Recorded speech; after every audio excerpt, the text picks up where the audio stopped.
نبی کریم صلی اللہ علیہ وآلہ وسلم کے دنیا سے پردہ فرمانے کے بعد حضرت بلال شام چلے گئے اور وہیں بس گئے۔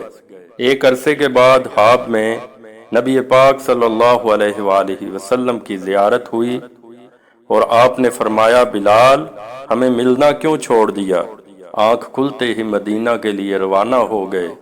کئی دن کی مسافت کے بعد مدینہ منورہ پہنچے، مسجد میں حاضری دی اور روضہ رسول صلی اللہ علیہ وآلہ وسلم پر پہنچے۔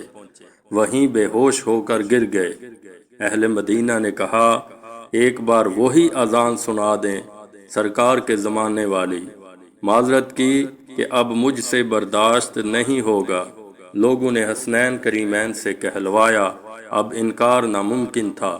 اذان شروع کی تو اہل مدینہ رو پڑے، دل قابو میں نہ رہے۔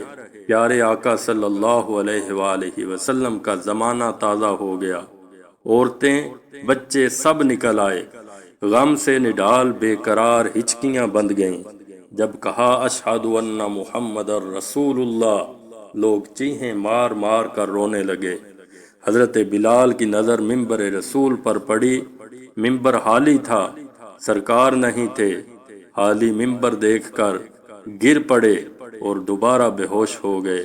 اذان مکمل نہ کر سکے، ہوش میں آئے تو اٹھے اور روتے ہوئے شام کی طرف روانہ ہو گئے۔ یا اللہ، ان جیسی محبت ہمارے دلوں میں بھی پیوست کر دے، آمین۔